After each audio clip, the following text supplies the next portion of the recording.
자, 이번에는 우리가 이제 리스트 계열은 다 살펴봤어요. 다 살펴봤고, 이제 셋 컬렉션에 대해서 좀 알아봐야 되는데요. 셋은 컬렉션 클래스에 있는 메서드를 그대로 다 가지고 왔어요. 왜? 왜 그럴까요? 조상이니까 다 가지고 왔지 뭐.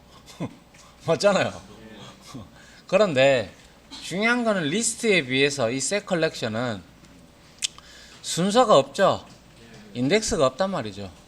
문서가 뭐 화났나? 뭐 건들건들거리노?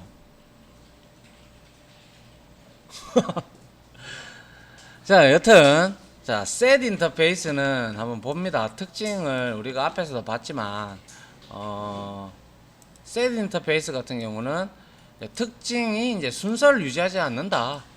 하지만 또한 중복 또한 허용을 안 한다. 그래서 여러분들한테 제가 집합을 설명을 드렸고, 그리고 네 발 달린 동물 뭐 이런 것들을 생각을 해라라고 말씀을 드렸어요. 그죠? 그래서 이렇게 구슬주머니와 같이 이렇게 생겨갖고 여기에 뭔가를 담는 거예요. 객체의 주소들을. 그래서 특징은 수학의 집합의 비율을 할 수 있고, 저장 순서는 당연히 인덱스가 없기 때문에 마음대로 저장이 됩니다. 그리고 이제 근데 순서를 인덱스는 없지만 어느 정도의 순서를 좀 유지하게끔 하려 그러면 해시셋 말고 링크드 해시셋이라는 게 있어요. 여기에서는 제가 소개를 안 했는데, 링크드 해시셋을 이제 여러분들이 하면 그래도 어느 정도는 뭐, 근데 그거는 이제 찾는 데는 상당히 시간이 오래 걸리죠. 뭐 여튼 뭐 그런 게 있고요. 그래서 객체는 중복 저장이 불가능하다. 그리고 널도 저장할 수 있는데 널은 하나만 저장이 가능하다. 왜? 널도 일종의 하나의 객체로 볼 수 있는 놈이기 때문에. 그죠? 맞습니까? 자, 그래서 이제 구형 클래스는 뭐고 누구? 네가? 아니요. 난 네 친구가. 자, 그래서 봅니다. 그래서 구형 클래스는 해시셋이 있고 트리셋이 있고 소티드 셋이 있는데, 소티드 셋은 거의 안 쓰고요. 그리고 소티드 셋의 자손이 바로 그 트리셋입니다. 그래서 대표적인 클래스가 이 두 개인데요. 물론 이거 말고 그 아까 말씀드렸다시피 링크드 해시셋도 있고 뭐 셋을 구현한 클래스들이 종종 있어요. 찾아보시면 있는데 대표적으로 이렇게 많이 쓴다라는 거예요. 근데 이 트리셋은 여러분들이 기사 공부하면서 배웠겠지만은 트리라는 구조 알죠? 예, 이진 트리, 이렇게 이진 트리 형태로 이제 저장이 돼요. 그래서 순서를 얘는 정렬이 돼요. 정렬 자동으로. 왜냐? 조상이 소티드 셋이거든요. 아시겠어요? 예, 그래서 트리셋을 저장을 할 때는 기본 정렬로 이렇게 값으로 정렬이 되고, 물론 사용자 정의 정렬을 하려 그러면 우리 당연히 컴페어러블 혹은 컴페어러터 제공해야죠. 그죠? 예, 그런 거 이제 알고 있을 거고. 자, 그래서 이제 주요 메서드들을 보게 되면, 자, 뭐 add, 그래, contains, is empty, 여기 보니까 iterator가 나오네요. 리스트에도 이터레이터가 있었는데 리스트에는 인덱스가 있기 때문에 굳이 이터레이터를 우리가 사용할 일이 거의 없다, 제가 말씀드렸어요. 그죠? 그런데 얘는 순서를 유지하지 아니하기 때문에 반드시 반복자를 이용해서 끄집어내야 돼요. 알겠습니까? 그래서 이터레이터가 있고요. 그리고 이제 사이즈, 객체수 리턴하는 거고요. 클리어, 리무브 말 안 해도 이제 여러분들이 다 이해하실 수 있을 겁니다. 자, 여튼간에 자, 여러분들이 이제 또 주목해야 될 게 있어요. 자, 해시셋, 해시맵. 우리 앞에서 오브젝트 클래스를 우리가 배울 때 여러분들한테 제가 설명을 드린 바가 있죠. 여러분들 문제도 풀어보셨고, 얘들은 중복 저장을 허용하지 않죠. 근데 우리가 만약에 해시셋이나 해시맵들, 해시 시리즈들은 해싱이라는 기법을 통해 가지고 이제 기법을 통해 가지고 이제 이렇게 찾아 들어가는 기법인데, 해싱은 나중에 제가 따로 설명을 드리고요. 해싱은 그냥 이렇게 간단하게 설명하면 해시 함수라는 게 있어요. 그래서 여러분들이 예를 들어서 내가 또 설명하기가 또 긴데, 예를 들어서 내가 병원에 갔어. 내가 병원에 갔는데 이제 거기 병원에서 내 주민등록번호 물어보잖아요, 그죠? 네. 예, 주민등록번호 딱 물어보면 그게 키 값이 돼요. 그래서 해시맵이 뭐 해싱 기법을 좀 이용한 건데, 해시 테이블하고 해시 테이블이 9버전이고 해시맵이 신버전입니다. 아시겠어요? 예. 어레이 리스트가 신버전이고 벡터가 9버전이듯이 이전에도 해시 테이블이 있었어요. 그래서 내가 만약에 여기에 7811225라는 걸 딱 넣었어. 그러면 여기에 해시 함수가 있어요. 이거는 우리가 만든 게 아니라 JDK에서 제공을 해줍니다. 해시 함수가 여기에서 내가 넣으면 값으로 키 값을 여기다가 던져줘요. 그래서 보통 이게 바로 해시 함수가 내주는 게 해시코드예요. 해시코드를 가지고, 해시코드는 유일한 거잖아요, 그죠? 예, 그래서 그걸 가지고 여기에 저장되어 있는 해시 테이블이 있겠죠. 해시 테이블이 이렇게 저장이 되어 있어요. 그럼 얘는 키와 값으로 이루어져 있다라고 제가 말씀드렸잖아요. 해시 테이블도. 맞죠? 해시맵하고 똑같으니까. 그러면 여기서 키를 찾는 거예요. 키를 찾는데 값이 중복될 수 있잖아요. 키는 유일하더라도 값이 여러 개가 되어 있을 수 있어요. 그러면 여기에 여러 개의 링크드 리스트가 이렇게 연결되어 있어요. 이렇게.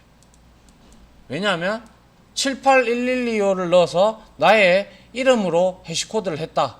그러면 여기에 저장이 됐다. 그러면 나와 동명이인들이 이렇게 링크드 리스트로 연결이 되어 있다 이 말이에요. 그래서 해시 테이블하고 링크드 리스트하고 합작이 돼서 해시 함수를 이용을 하는 기법이 바로 해싱이라고 해요. 해싱 기법. 그래서 탐색 알고리즘이에요. 어떻게 보면 검색 알고리즘인데, 왜냐면 여러분들이 데이터를 예전 같은 경우는 데이터를 저장할 때 이제 아이디하고 패스워드 이런 식도 우리가 이제 키와 밸류로 이루어져 있잖아요. 그죠? 그런 것들도 우리가 찾을 때 아이디는 중복이 되면 안 돼. 맞잖아요? 그래서 이런 식으로 저장을 하되 비밀번호가 여러 개가 이렇게 있을 수 있잖아요. 그죠? 맞잖아요? 예, 있을 수도 있고 뭐 하니까 이런 것들을 이제 데이터가 이렇게 많아지면서 이렇게 좀 골치 아프다는 거죠. 골치 아프다 보니까 이러한 기법들을 좀 아직까지 쓰는 데도 있기는 하지만 뭐 해싱 기법이 여전히 아주 데이터가 많아지면 골치 아파요. 근데 이거는 해싱 기법은 데이터가 많아지면 링크드 리스트의 속도가 뭐였습니까? 얘는 데이터가 많아지면 많아질수록 순차적인 검색에서는 아주 느린 속도를 제공을 했죠. 어레이 리스트에 비해서. 맞죠? 그런 거와 똑같듯이 데이터가 많아지면 굉장히 오래 걸렸어요. 알겠습니까? 뭐 이게 지금 설명드린 게 해싱 기법인데, 해싱 기법이고요. 한번 여러분들이 한번 찾아보세요. 옛날에는 제가 해싱 기법을 뭐 이용을 해가지고 뭐 짠 적이 있는지는 기억이 잘 안 나는데요. 뭐 여튼 이런 게 해싱 기법이에요. 해시 테이블하고 링크드 리스트를 합작해놔서. 근데 요즘에는 워낙 대용량 데이터를 빅데이터를 많이 이렇게 사용을 하다 보니까 이 해싱 기법이 상대적으로 많이 사용 비율이 어쩌면 많이 감소가 되겠죠. 그죠? 맞습니까? 왜냐하면 키를 바로 던져주면 이제 값을 얻어주는 그러한 해시맵이라는 신버전이 등장을 하고 여러 가지의 기능을 담당을 하고 있기 때문에 뭐 그렇다는 거예요. 일단 현황이 그렇다는 겁니다. 알겠죠? 뭐 셋 이야기하다가 맵 이야기는 왜 나왔는지 모르겠네. 아무튼 해시가 붙었다. 그러면 우리는 생각을 해볼 문제는 user define class라면 반드시 equals하고 해시코드를 오버라이딩을 해야 된다라는 거. 맞죠? 그래야 여기에 중복 객체가 저장이 안 되겠죠. 근데 나중에 우리가 예를 들어서 해시 셋에다가 person이라는 클래스를 막 만들어 가지고 equals하고 해시코드를 오버라이딩을 안 치고 갖다 때리면 중복 저장 막 됩니다 막. 근데 인티저나 스트링이나 또 우리가 알고 있는 래퍼 클래스들이나 혹은 또 뭡니까 equals 메서드하고 해시코드 메서드를 오버라이딩 된 클래스들을 사용을 하면 걔네들은 중복 저장이 안 되겠죠. 그 전제 조건이 붙는다는 게 바로 해시 시리즈들이다라고 제가 말씀을 드린 바가 앞에서 있었죠. 그죠? 예. 그거를 머릿속에 좀 넣어 주시면 되겠어요. 여튼 컬렉션 인터페이스에서 추가되는 메서드가 하나도 없다. 얘는 왜? 인덱스가 없기 때문에 그래요. 맞죠? 예. 그래서 컬렉션 인터페이스에 있는 메서드를 셋은 그냥 가지고 왔어요. 그냥 상담만 받았고 지가 추가하고 나발이고 없어요. 알겠습니까? 자, 됐고요. 그 다음 한번 볼까요? 자, 뭐 객체 추가 삭제는 뭐 해보시면 알겠지만 add하고 remove 이렇게 이용을 하면 되고요. 자, 여기에서 제가 대신에 설명을 드렸죠. set collection은 인덱스로 객체를 검색해서 가져오는 메서드가 자체가 없어요. 자체가 없다 보니까 제가 반드시 뭘 써야 된다고? 반복자 이터레이터를 써야 된다. 그래서 우리가 이터레이터를 제가 아마 컬렉션을 배우기 전부터 이터레이터에 대해서 제가 예제란다. 그거를 한번 보여드리곤 했었어요. 그죠? 맞나요? 이게 나오니까 중요하니까 많이 쓰이니까 제가 쓴 거예요.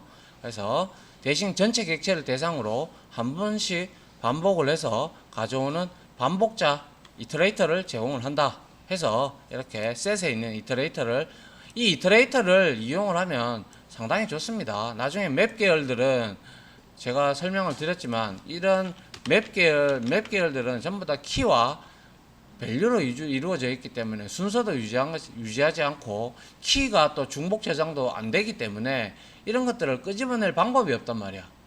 그러면 우리가 이런 것들을 끄집어내려 그러면 키셋이나 엔트리셋이라는 메서드가 맵에는 있어요.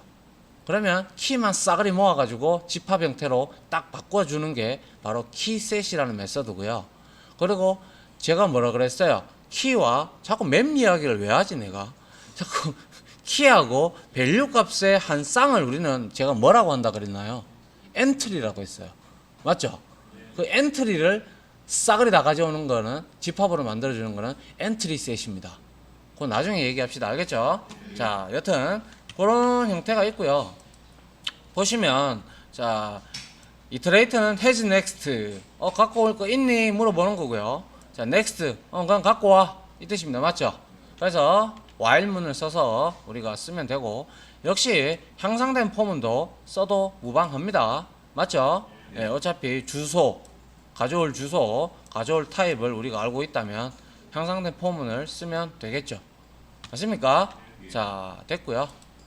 자 반복자를 통한 제거 이렇게 되어 있는데요. 자 뭐 거기다가 그냥 반복자 이렇게 해즈 넥스트 갖고 와 이래 놓고 여기다가 조건문 하나 던지면 되잖아. 맞죠? 그래서 이거하고 똑같니? 물어보는 거라. 똑같으면 날려. 맞죠? 예. 됐습니까? 어이 맨디에 됐냐고?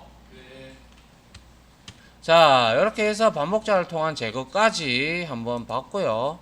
자 그 다음에 해시셋에 대한 이제 전반적인 내용이 나오는데요. 역시 얘는 셋을 셋을 구현했기 때문에 이렇게 다양성에 의거해서 저장이 되죠. 저장이 되고 대입이 되고 그 다음에 특징은 말 그대로 말씀드렸다시피 동등 객체는 절대 중복 저장하지 않는다. 그래서 우리가 오브젝트 클래스에 있는 해시코드 첫 번째 그럼 요까지 같으면 50% 맞다. 요까지 맞으면 100% 맞다. 이런 걸 우리가 뭐라고 했나요? 제가 한글로 표현했는데 5자. 그렇죠. 논리적 동등입니다. 논리적 동등 객체다. 이렇게 해서 논리적 동등 객체로 본다 이 뜻입니다. 그죠? 왜? 주소는 틀린데 안에 값은 같다 라고 해서 논리적으로 봤을 때는 같은 객체로 보자라고 했던 게 바로 논리적 동등에 대한 내용이었어요. 그죠? 맞습니까? 자, 그래서 그걸 하기 위해서는 반드시 이 두 개 해시코드와 이퀄즈를 오버라이딩을 해야 한다라는 거죠. 해시코드하고 이퀄즈 중에서 누가 먼저 호출되던가요? 네, 그때 해봤잖아. 해시코드가 먼저 호출됐죠. 그죠? 그 다음에 이퀄즈가 나왔죠. 맞나요? 예. 그렇게 해야 된다는 거예요. 단 이거는 뭐 어디에서 사용자 정의 클래스를 여러분들이 수없이 만들 거잖아. 만들 거니까 이렇게 셋에다가 담으려 그러면 이렇게 하시라고. 맞죠? 이 두 번째 이 내용 나옵니다. 그죠? 맞나요? 저번에 오브젝트에서 한번 나왔고 여기서 또 나왔어요. 요까지 하고요. 자, 이론 강의는 요까지 스탑 하겠습니다.